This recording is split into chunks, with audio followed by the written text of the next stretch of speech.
All right, there are 5 seats left in the round of 32 in the GSL Season 2, brought to you by, of course, Sony Ericsson, along with Blizzard, and we're going to find out which 5 seats are going to be taken by the last remaining 10 players from the round of 64. Hello and welcome. My name's Jason Lee, and I'm joined by Brian Francioli, and I'm getting that right? That's me, Brian That sounds Francioli. very, very Italian. I'm sure you know a lot about StarCraft, probably more than I do, as this is my second day doing this now. But certainly it's going to be fun to do, as we've got some good matchups coming up, including a very big name from the StarCraft world who has found his way over to StarCraft 2. Yes, we all know who that is. Red Nada Iunyo. And it's going to be very exciting to watch. Anytime you have a big name, there's always the big question of, is he just going to win, or might he do something spectacular, especially as someone with the stature of Nada, to be able to come out and be in front of an audience, be comfortable, and maybe try something a little fun. That's what I was asking him backstage. He was telling me it's common, Marine tank push, Terran versus Terran. But I was looking him in the eye saying, I know you prepared something special, so just don't tell me, just show us. Okay, well, it's going to be fun to see. Regardless, let's take a look at all the matches that we're going to be able to see this evening, 5 of them, as we take a look at the board. And here we go. We're going to take a look at the results first that we had earlier in our afternoon matchups, including Nesti, a 2-0 sweep over Kang Ji-young. It was also a 2-0 sweep for Park Jong-hyuk as he took down Next Chief. EG Hydra defeating Chicken Combo, and OGS Gon taking down Rex Zan Dark. And actually, all four of those matchups in the afternoon were 2-0 sweeps to advance to the round of 32. And as mentioned, we have just 5 more matches this evening, as we have 5 more spots left in the round of 32, including Sound Wera is going to be facing off I Am MVP. Jakji Wera is going to be up against OGS Zinio. Cargo is going to be meeting OGS Nada over the Zero against OGS MC. And Love Rip Wera is up against OGS The Wind. So a lot of OGS players, and also a few Wera team players that we're going to be seeing today. And what does it mean to be a part of a clan like Wera or OGS or some of these teams? I mean, does it make you a better player to be a part of these clans? Or is it more pressure? What does it result in as opposed to being an independent player? That's the advantage. When they make these pro teams, they collect the best players they can get, and when you have the best together, the best practicing together, the best gets better. Okay, so basically survival of the fittest. You have the strong together, the strong surviving together. I guess giving each other information, as well as been a lot of talk about players helping each other to beat particular players as well, and almost like collusion, you might want to call it. I don't know if it'd be something illegal or seen shunned upon, but certainly different tactics that can aid other players to defeat other players. Well, that's partly true, but that's also why you collect your team members carefully and then you practice with them. Because if you only practice with your team members, you're not really at a disadvantage to having a random player tell your strategy to your future opponent. But at the same time, you really don't know what's going to happen when you only have a team full of good players, and then you move on and okay. All right. Well, let's take a look at our first player, who is part of one of these bigger clans. It is Sound Wera, and part of the Wera clan. Where would you rank a clan like Wera in the big scheme of things? Okay, well, I'm biased here. I'm an OGS fan, so I'm going to put them above. And I'm saying Wera's roughly number 3. I think I Am MVP takes the number 2 spot all by himself, and then Wera can come right after. Okay, so I Am MVP. Certainly a big name that we're going to get to in a moment. Sound Wera, by the way, 18 years of age. He is a Terran player, and he is playing another Terran player. This is Chung Jung Hyun, and he is I Am MVP. Now, this isn't a clan. This is just a one-man clan. You're saying? Oh, okay. Well, I was talking to a former SC1 player that I know back in the back, and he was telling me, "Don't you know I Am Clan?" And I have to admit, I didn't know until now. Oh. I hope I'm not wrong here, but CHRH informed me that I Am is a team, but that MVP is his star player.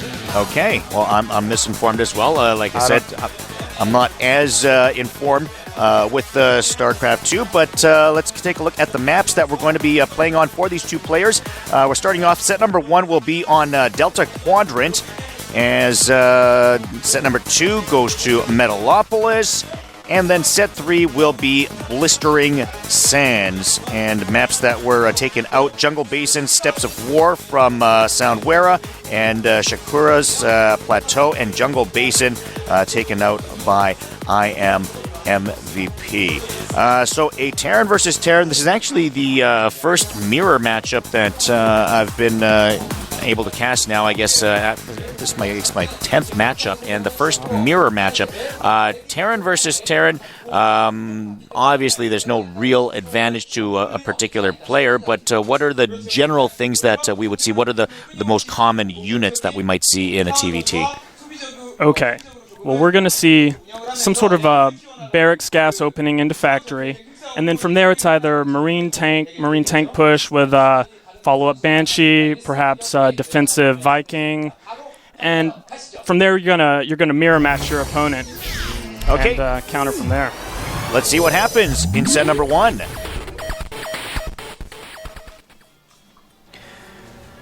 MVP versus Sound. And this is a Terran versus Terran. So, obviously, color going to be very important here. Wera is red. And our blue Terran at 7 o'clock is... I Am MVP. I Am MVP. There we go. Is the blue Terran at the bottom left. And I'll try to reiterate that as we go to make sure we know exactly who's who. MVP is blue and Sound is red.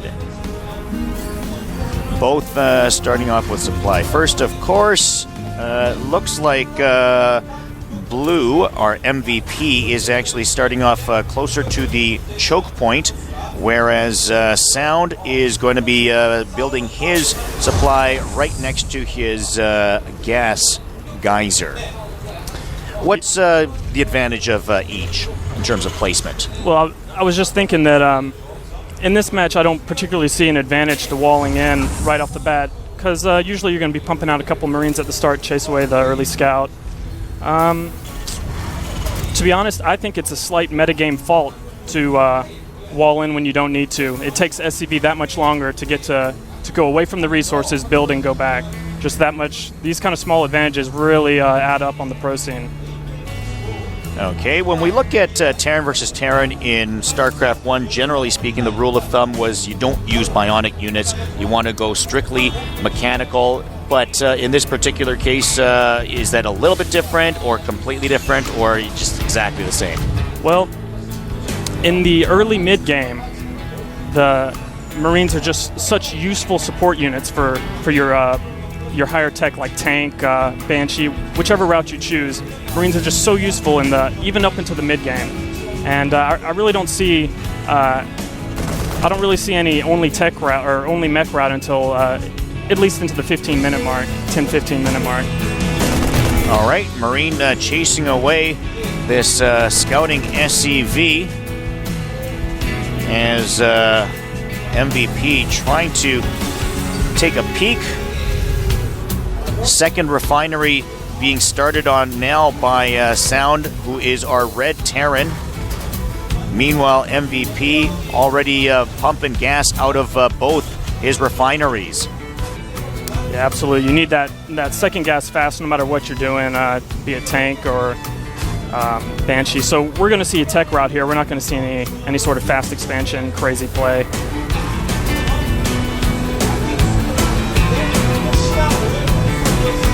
Factory almost complete for Sound.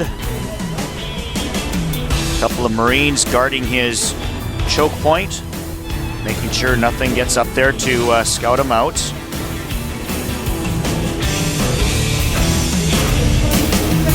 And it looks like our blue Terran MVP is about ready to head out. Yeah, he's showing a little pressure, chase the SCV away, make your opponent step back a little bit and think, hey, what might be coming? Is it common to expand rather early from a Terran versus Terran standpoint, or do you want to gain a little bit of map control before you do so? You know, in the beginning when I played, I'm a fast expansion user, and I love it. I love to be a little bit risky in order to get the big payoff, so to speak. But I think you're going to find these players are going to put a little pressure on and kind of go from there, lay a CC down after they see what their opponent's doing and making sure the timing's right. Well, our blue Terran MVP has his starport completed just a little bit earlier than our red player Sound, and both going with Banshees, but it does appear that it's going to be a little bit ahead. A medevac here from red. Medevac tank Marine push coming from where, actually. But blue is, let's see, he's got cloak 70% done. And he is not laying down. Yeah, he's opting for turrets rather than going for the fast Raven. But he's going to be changing his mind pretty soon once that Banshee hits his mineral line. And here comes the Banshee for MVP. But meanwhile, on the other hand, Sound coming right up the rampway here. Hello, how you doing? Jeez. Right up the rampway pretty easily. And here come the SEVs to help out. Medevac there doing the best it can to help out MVP. Yeah, he's just got to hold on until the Banshee comes, and then he can fight this back. Meanwhile, Banshee harassment here at Sound's base. Yeah, it's crucial now to multitask well. This Banshee has got to do damage in the main, as well as holding off this second tank that's coming up to kill the bunker.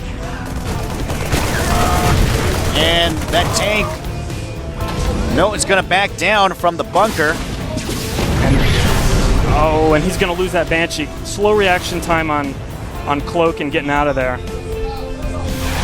And going back in for a couple more hits. Is he going to lose the Banshee? 9 kills, by the way, for that Banshee.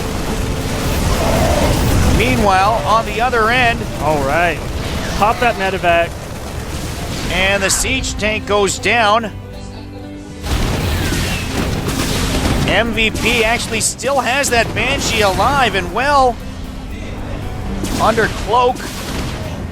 He does, and he's still got, let's see, 8 seconds or so before the next red scan coming up. Yeah, right now he needs to kind of back off a little bit because his resource is down from pulling the SCVs for so long from defending. Trying to drive up is MVP.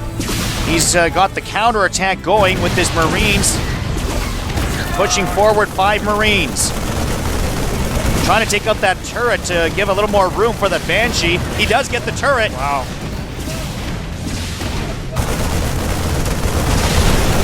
Working on the tech lab now. Once again, the Banshee up with 4 kills on that one. Hellion there now joining the rush. Okay. Yeah, losing those 2 tanks appeared to be pretty crucial there. I thought he had a third one making, so I'm not quite sure what happened. Banshee's gone. So just the Hellion all alone now. Tank comes out and should be able to take it down. Certainly pushes it away, but here's that other Banshee. Viking spotted and lay the hurt down on it. And the Banshee is finally gone. Hellion goes, and there is GG. As MVP hangs on for the win. Good game. MVP taking it. Tanking it. Taking it, we could say. I like it. All right, let's talk about the turning point. What went wrong for Sound? Well, I mean, the tank Marine push was spot on, but going all the way up into the base, that's been a mistake players have been making since StarCraft 1. When you got to know when you're beat, and SCVs, they're not as strong as they used to be, but they're still pretty strong, especially in combo, as we saw with those units. And the tank, I mean, it was left all alone to be basically naked up there on the base to have surrounded by a bunch of SCVs. I think probably about 10 of them got in there, killed it down, and the counterattack. The timing was a great play also. Let's give credit to MVP for taking the time to go immediately after, knowing that he had the opportunity. Banshee also doing a lot of damage as well. Exactly. That first Banshee, as we saw, it was risky play in the beginning. His Marines were coming up the ramp, but it paid off in the end when he held out. All right, let's go to set number 2.